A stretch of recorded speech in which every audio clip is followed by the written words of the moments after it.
My family is willing to let me perish, just so my golden child brother can avoid federal prison. When I was 8, my brother Julian won the regional quarterback championship, and my parents rented a country club ballroom for 80 guests, complete with an ice sculpture and a live jazz band. When I took first place at the State Robotics Invitational, nobody showed up, and I hitched a ride home in the pouring rain in my science teacher's rusted Honda Civic. That single evening defined my entire existence. Julian was the miracle son they spent a decade and countless EVE rounds trying to conceive. I was the accident that arrived 3 years later, the spare part they never wanted. He got a massive bedroom with custom sports memorabilia. I got the cramped guest room with a squeaky twin bed. Dad kept Julian's trophies polished in a glass display case in the living room. My academic medals were shoved into a cardboard box in the garage. By the time I was 11, I stopped waiting for them to care. I forged my own permission slips, cooked my dinners, and took the city bus to school. Julian got chauffeured in a brand new Mercedes, even when we went to the exact same campus. Neighbors always praised my independence. The reality was I just didn't have a safety net. The worst part was their absolute denial. "We are equally proud of both of you," Dad would claim from the VIP bleachers of Julian's tournaments, ignoring that he had skipped every single one of my science fairs for 5 straight years. At 18, I landed a highly competitive aerospace engineering internship in Seattle. Dad barely glanced at the acceptance email. "That's great, but Julian's fraternity is having a massive alumni weekend in Florida, so we need the travel funds for his hotel." I immediately picked up a night shift at a diner and started hoarding every penny. Julian had a $65,000 trust fund they bragged about. Whenever anyone asked about my plans, Mom laughed and said I was gritty enough to scrounge up a scholarship. Then, the summer I turned 20, my health completely unraveled. I was getting wildly out of breath just walking up the stairs. I collapsed during a shift and woke up in the ICU. The diagnosis was severe congestive heart failure. The doctors were baffled I had survived the week. Suddenly, for the first time ever, my parents acted like I mattered. Mom bawled in the waiting room. She held my hand during endless echocardiograms and slept on the awful hospital sofa. Dad paused his golf trips. They bought me expensive silk pajamas, imported chocolates, and massive bouquets. All the affection I craved as a little girl but never received. For 2 months, I had loving parents. The medication stabilized me, but I needed a valve replacement surgery costing $150,000 out of pocket since I had aged out of their premium insurance tier. They promised to pay it. Then, Julian got indicted for massive securities fraud. The next morning, Dad walked into my hospital room with a cold, calculated expression I recognized instantly. "Sweetheart," he started, refusing to meet my eyes. "We need to discuss your surgery deposit." He launched into a speech about how Julian was facing a 10-year federal prison sentence for embezzling from his startup, and the legal defense team required a $200,000 retainer immediately. Then, he delivered the crushing blow. They were canceling my heart surgery funding. He claimed Julian's legal defense was a guaranteed investment in his freedom, while my surgery was just a risky gamble on a defective heart. Dad used the word greedy to describe my desire to live, saying I was stealing Julian's second chance. "We will set you up with hospice care," he said. "Julian is too fragile for prison. Your condition is terminal anyway." I stared at the man who pretended to care about my failing heart, realizing I was just being thrown away again. They were choosing a criminal over their daughter's life, but I absolutely refused to be their sacrificial lamb. The moment Dad walked out of the ward, I pulled out my laptop. I had spent years fixing Julian's sloppy computer mistakes, and I had hard copies of the hidden ledgers he thought he deleted. I looked up the lead federal prosecutor on Julian's fraud case, dialed the FBI field office directly, and offered them everything in exchange for a medical whistleblower payout. Let them all burn. My hands were shaking so badly I could barely hold the phone. Not from fear, from 2 decades of swallowed rage finally finding an exit. "Special Agent Reyes," a woman's voice answered on the third ring. Flat, professional, unimpressed by another crank caller. "My name is Vivian Cole," I said. "I'm Julian Cole's sister. I have his real books, the ones he thought he shredded." There was a pause, the kind of pause that told me she'd just muted her end and waved someone else over. "Miss Cole, where are you calling from?" "Room 412, St. Bartholomew's cardiac wing. I have congestive heart failure. I need a valve replacement in 6 weeks, or I die. My family just told me they're spending my surgery fund on my brother's defense attorneys instead, so I figure I have nothing left to lose by telling you the truth." Another pause, longer this time. "We're sending someone within the hour." I hung up and lay back against the pillows, heart monitor ticking out its uneven rhythm above my head, and for the first time in my adult life, I felt something other than exhaustion. I felt like a woman holding a lit match over a house built entirely of other people's lies. Agent Reyes arrived with a younger colleague named Okafor, and a laptop bag that looked like it had survived 3 divorces. She sat in the vinyl chair beside my bed, and I watched her professional mask slip for just a second when I opened the folder on my laptop. 3 years of shadow ledgers. Julian's real accounting, kept separate from the version his lawyers were currently waving around like a shield. Client funds routed through 2 shell LLCs registered to a P.O. box in Delaware. Forged signatures. Mine, actually. On early paperwork he'd talked me into notarizing when I was 17, and desperate for his approval. Back before I understood what "just sign here. It's for the family business" actually meant. "You kept all of this," Reyes said. "It wasn't a question. I kept everything," I said. "I've been the only person in this family who cleans up after Julian since I was 12 years old. He'd break something, and I'd learn how to fix it before anyone noticed. Eventually, I started keeping copies. I don't even remember deciding deciding to do it. I just always assumed one day I'd need proof of something. Proof of what? That I existed. That I wasn't the version of this family they erased from the photo albums. Okafor was already scanning documents into a tablet, silent and fast. Reyes leaned forward. Miss Cole, I need to be straight with you. If this checks out, and it looks like it will, your brother is looking at considerably more than 10 years. Wire fraud, securities fraud, obstruction if we can tie the shredding to a formal order, which given the dates here, we probably can. Your cooperation is going to matter. A lot. There are whistleblower provisions that could apply given the scale of the fraud. We're talking millions in investor losses. It won't happen overnight, but there's a real path to compensation. I don't want his money, I said. I want my surgery. I want the $150,000 my parents pulled off the table this morning while I was still hooked up to a heart monitor. Reyes looked at me for a long moment, and something in her expression, not pity, something sturdier than pity, settled into place. Then let's get you your surgery, she said. And let's get your family's names on a piece of paper testifying to what they told you. Because a documented threat to withhold medically necessary care to fund a fraud defense is its own kind of ugly, and I don't think a judge is going to love it. I hadn't even thought of that angle. I'd been so focused on burying Julian, I hadn't considered that Dad's cruelty in that hospital room might be evidence too. My parents found out I'd talked to the FBI the way they found out everything about me, badly, and too late to control the narrative. Dad stormed into my room 2 days later, face the color of raw meat, phone in his fist like a weapon. Do you have any idea what you've done? He hissed, careful to keep his voice low enough that the nurses wouldn't hear. Always careful about appearances, my father. Julian's lawyer says the feds have new documents. Ledgers. Vivian, tell me you didn't. I didn't do anything, I said, keeping my voice even, savoring how calm I sounded. I just stopped protecting a fraud with my silence. You're the one who taught me that family comes first, Dad. I finally agree with you. I chose mine. You are family, he snapped. Was I? Because 2 days ago you told me my condition was terminal so you could feel better about letting me die for Julian's bail money. He didn't have an answer for that. He never did. When I said things plainly enough that the family mythology couldn't absorb them. Mom arrived that evening, mascara already ruined, and made her attempt. She sat on the edge of my bed the way she used to when I was small and sick, and she still occasionally remembered she had 2 children. Baby, please, she said. You don't understand what this does to us. If Julian goes away for 20 years, I lose my son. And if I don't get my surgery, you lose your daughter. You just decided which one was acceptable. That's not fair. No, I agreed. It isn't. She left without saying anything else. It was, I realized, the last real conversation I would ever have with either of them as their daughter. Whatever came after would be lawyers, or nothing at all. The surgery happened 4 weeks later, not funded by my parents, but by an emergency whistleblower advance the Justice Department's asset forfeiture unit was able to expedite once Julian's frozen accounts were confirmed to contain more than $9 million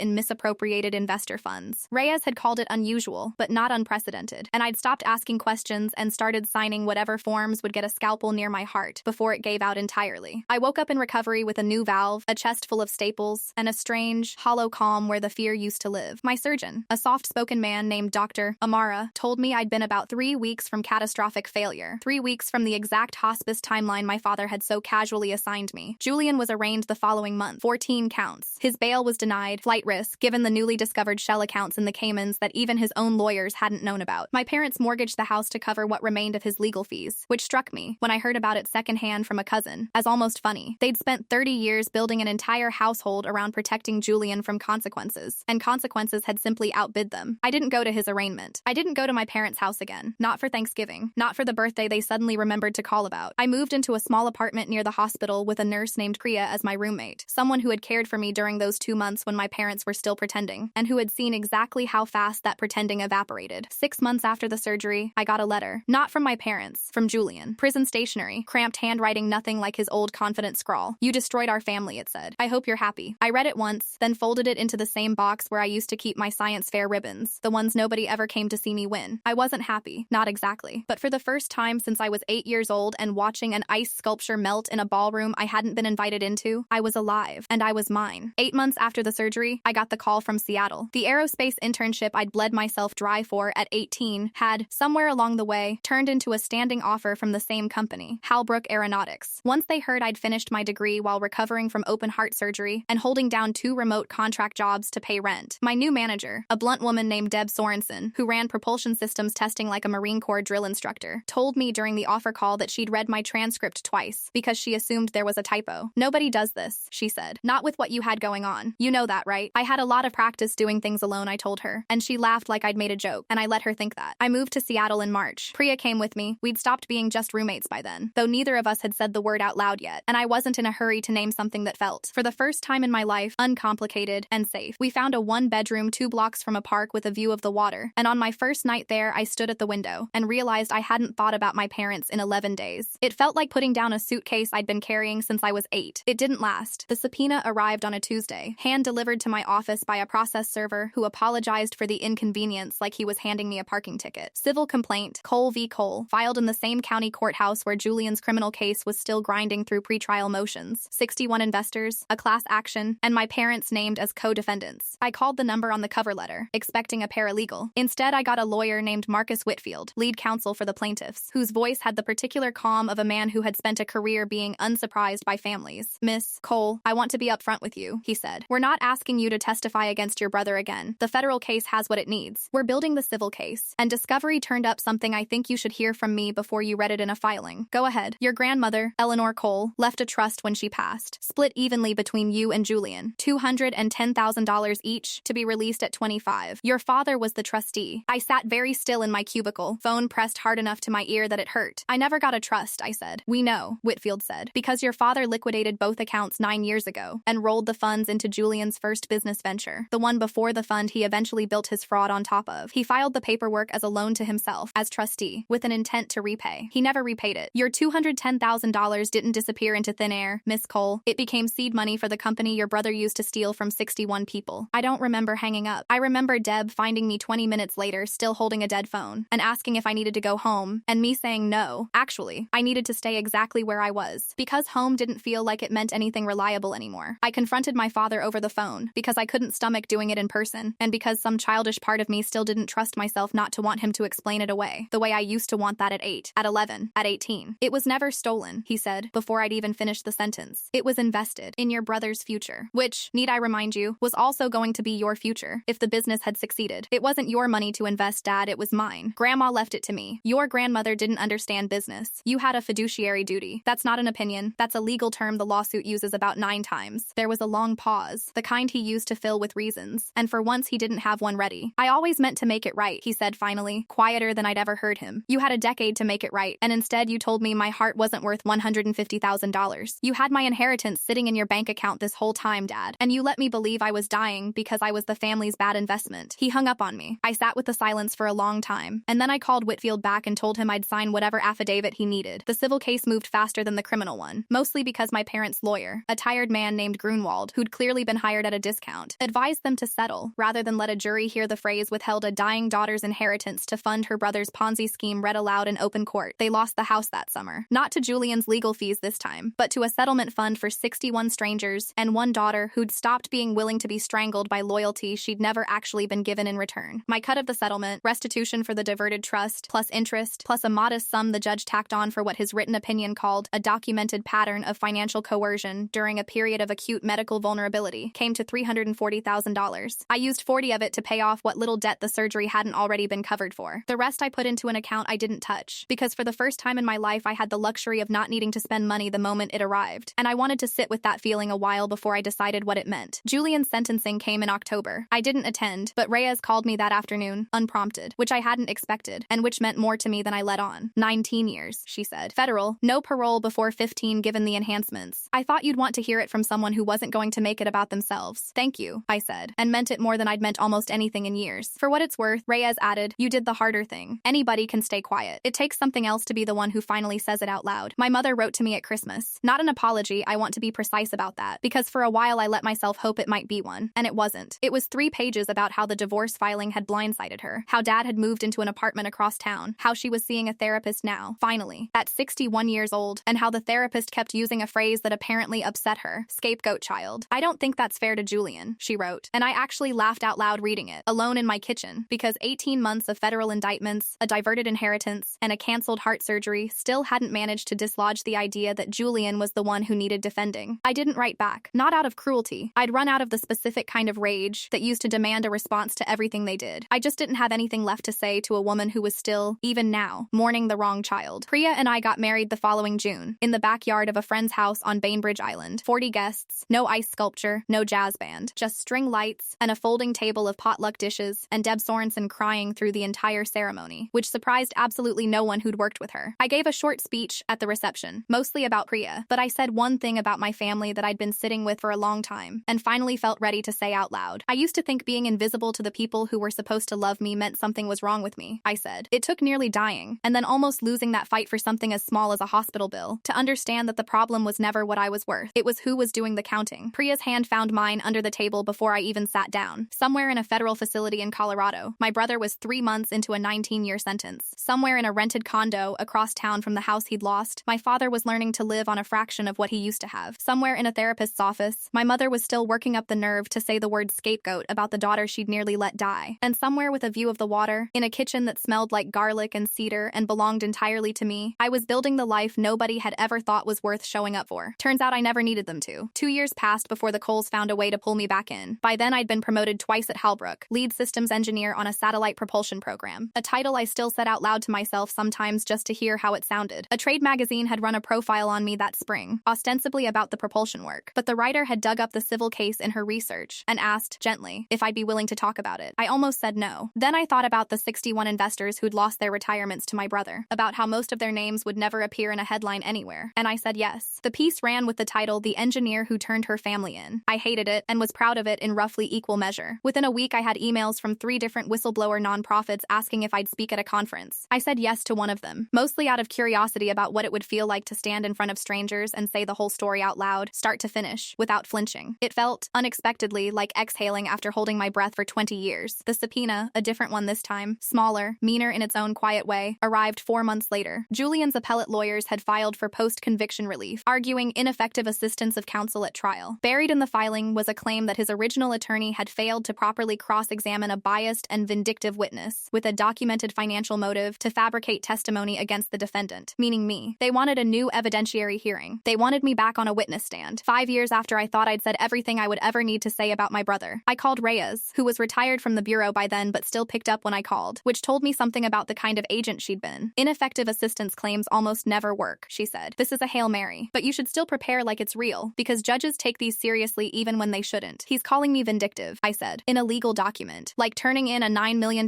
fraud as a personality flaw. It's the only card he's got left, Vivian. Don't let it be more than that. I flew back for the hearing that October, alone, Priya offered, but I told her honestly that I needed to walk into that courtroom the same way I'd walked into the hospital 5 years earlier, as someone who didn't need anyone's hand to hold in order to tell the truth. The hearing lasted 40 minutes. The judge, a no-nonsense woman named Petrosky, read the ledgers into the record herself, dry and clinical, and then looked at Julian's new attorney over her glasses. Counsel, she said, your client's sister produced primary source financial documents that were independently verified by forensic accountants and corroborated the federal indictment in every material respect. I'm having difficulty understanding what a more aggressive cross-examination would have changed, other than the tone. Motion denied. Julian's 19 years stood, untouched, exactly as they'd been the day Reyes called to tell me. I saw him for the first time since his arraignment as the marshals led him out of the courtroom. He was thinner than I remembered, gray threading through hair that used to be immaculate, and for one unguarded second his eyes found mine across the room. I braced for hatred. What I got instead was something closer to bewilderment, like he still, after everything, couldn't fully believe I was a person capable of doing this to him, rather than a background character who'd finally, inexplicably, learned to speak. I didn't look away first. That felt important, so I made sure of it. The call about my father came 3 weeks after I got home. It was my mother, which was itself strange enough that I almost didn't pick up. We hadn't spoken since the Christmas letter. 2 years of silence sitting between us like a closed door neither of us had tried the handle on. He had a stroke, she said. No preamble, her voice stripped down to something I hadn't heard from her since the hospital room, where she'd once actually acted like my mother. Tuesday night, he's stable, but the left side, Vivian, they don't know if he'll walk again. I sat down on my kitchen floor, back against the cabinets, and waited to feel something I recognized. I don't know what you want me to say, I told her honestly. I'm not asking you to forgive him. I'm asking you to come see him. He's asking for you. He didn't ask for me for 12 years, Mom. He asked me to accept hospice care instead of a valve replacement. Forgive me if I'm having trouble locating the urgency now that the roles are reversed. The line went quiet long enough that I thought she'd hung up. That's fair, she finally said, so simply, so unlike her, that it nearly undid the careful wall I'd spent 5 years building. I don't know how to do any of this without you. I never learned how to be a mother to the daughter who didn't need saving. I only knew how to be one to the son who did. I'm sorry that isn't a good enough reason. I don't have a better one. It was the closest thing to an actual apology either of my parents had ever given me, and it arrived, as everything from them always had, exactly when it was least convenient and most costly to accept. I'm not coming to the hospital, I said, but I'll think about the rest. I didn't visit my father in the hospital, and I don't regret it, though I understand not everyone would make the same choice, and I've stopped needing them to. What I did instead, 3 weeks later, was drive to a modest ranch house 40 minutes outside Tacoma to meet a woman named Dolores Feng, one of Julian's 61 victims, who had written to me care of the whistleblower nonprofit after my conference talk. She was 73, widowed, and had lost $180,000 of her late husband's pension to my brother's fund, money that was supposed to cover a decade of retirement and instead had vanished into shell accounts and came in wire transfers before she'd even had the chance to properly grieve him. She made tea in a kitchen that reminded me painfully of nothing in my own childhood. Warm, cluttered, photographs covering every surface. And she held my hand across her table the way I imagine grandmothers are supposed to. "I just wanted to thank you," she said. "Everyone kept telling me to move on, stop dwelling on it, the money's gone, what's done is done. You're the only person connected to any of this who ever actually did something instead of just telling me to accept it. I did it for myself," I admitted. "I wasn't thinking about you when I called the FBI. I was thinking about my own surgery. Doesn't matter why the door opened," Dolores said. "Matters that you're the one who opened it." I drove home with the windows down despite the cold, and for the first time since the appellate hearing, I let myself cry. Not for my father in his hospital bed, not for my mother's unfinished apology, not even for Julian, gray and diminished behind the marshals. I cried for an 8-year-old girl who used to believe that being good enough, quiet enough, small enough would eventually earn her a seat at a table that was never actually built to hold her. She hadn't needed to earn anything. She just needed to build her own table. I think finally, I had. My father died 3 years later, on a gray February morning, of a second stroke that finished what the first one started. I found out from a lawyer, not my mother, a probate attorney named Feldstein, who called to inform me that I was named in the will, which struck me as almost funny given that I hadn't spoken to my father since the day I refused to visit his hospital bed. I nearly told Feldstein to donate whatever it was to charity without telling me the amount. Curiosity, or maybe some old unhealed part of me that still wanted to know what I'd finally been worth on paper, won out. He'd left me the house, not the mortgaged one they'd lost in the settlement, a smaller property, a lake cabin 2 hours from Seattle that had belonged to my grandmother, the one whose stolen trust had funded my brother's fraud in the first place. It had somehow survived every liquidation, tucked away in a trust my father apparently hadn't gotten around to raiding, either out of oversight or, Feldstein suggested delicately, because some clause my grandmother had written into it made it legally untouchable even to him. Attached to the deed was a letter, handwritten, shaky in a way that told me it had been written after the first stroke, when his left hand still worked but barely. "Vivian," it read, "I don't expect you to come to the funeral, and I won't pretend I've earned the right to ask you to. I spent so long telling myself the story where Julian needed saving and you didn't, that by the time I understood I had it backwards. I'd already spent everything. Your money, your childhood, whatever chance I had of being the kind of father you deserved. This cabin was the one thing I never let myself touch, though God knows I thought about it more than once. I told myself it was because the trust made it difficult. The truth is, I think some part of me always knew I'd need something left to give you, eventually, even if it came far too late to mean what it should have. I am sorry. I know that costs you nothing now. I wish I had said it when it still could have. I read it 4 times in my car in the courthouse parking garage before I could make myself drive home. I didn't cry the way I had after meeting Dolores. This was quieter, harder to name. Grief, maybe, not for the father I'd had, but for the one that letter suggested might have existed somewhere underneath him, arriving decades too late to matter and knowing it. I kept the cabin. I didn't go to the funeral, and I've made my peace with that, though I understand it reads, to some people, as unfinished. Some things don't finish. Some things you just learn to carry differently. Julian's first parole hearing came up for review that same spring, an unrelated coincidence of timing that felt, at the time, almost cosmically unfair, as if the universe had decided I hadn't earned a season without a Cole family crisis attached to it. Under the federal guidelines, good behavior credits meant he was eligible for a hearing after 12 years instead of the full 19, a detail his lawyer had apparently been counting on since sentencing. The parole board sent notice to registered victims, which included me, given my role in the original investigation. I had 30 days to submit a statement if I wanted one considered. I sat with the blank document for a long time before I started typing. "I am not writing this out of hatred," I wrote. I stopped hating my brother somewhere around the 3rd year of not speaking to him, when I realized the hatred was costing me more than it was costing him. I am writing because the 61 people he defrauded don't get parole from what he did to their retirements. Dolores Feng, 73 years old, still works part-time at a fabric store because the pension she and her late husband spent 40 years building disappeared into accounts my brother controlled. I do not believe 12 years constitutes accountability for that. I believe it constitutes a technicality. I asked the board to consider that the harm here wasn't a single bad decision. It was a decade-long pattern of deception that my own family enabled and excused, right up until the moment it became too expensive to keep excusing. I would ask that any release plan require full restitution disclosure and ongoing financial monitoring, at minimum, before this board considers early release a responsible outcome. I submitted it, and I didn't lose sleep over it, which surprised me more than writing it had. The board denied parole. Julian would serve at minimum until the 15-year mark before another hearing was possible. I heard about the decision from Reyes, retired but apparently still keeping tabs, who called just to say, simply good. Priya and I had our daughter that November, Eleanor, named for the grandmother whose stolen trust had started this entire unraveling, though I didn't decide on the name for that reason exactly. I decided on it because Feldstein had shown me a photograph from the probate file, an old black and white picture of my grandmother as a young woman, laughing at something outside the camera's frame, and something about her expression, unguarded, entirely her own, was the first thing about my family's history I'd ever wanted to hold on to, rather than escape. We took Eleanor to the lake cabin the following summer, her first trip anywhere that wasn't a hospital or a pediatrician's office. I sat on the dock with her sleeping against my chest, watching the water go gold at the edges as the sun dropped. And I thought about the 8-year-old girl who used to sit alone at kitchen tables, while a ballroom 2 towns over celebrated someone else entirely. That girl never got her party. She never got the trophies displayed under glass, or the chauffeured Mercedes, or the 2 months of manufactured love that evaporated the second it became inconvenient. What she got, eventually, was better, though it took the better part of 2 decades and 1 failing heart to arrive. A wife who chose her on purpose every day, a daughter who would never once have to wonder if she was the accident in someone else's story, and a lake cabin with her grandmother's laugh still somehow living in the light on the water. I used to think surviving my family would be the hardest thing I ever did. It turned out surviving them was only the beginning. Building something they never gave me the blueprint for. That was the real work, and it's the work I'm still doing. Every ordinary Tuesday, in a life nobody handed me and nobody can take back.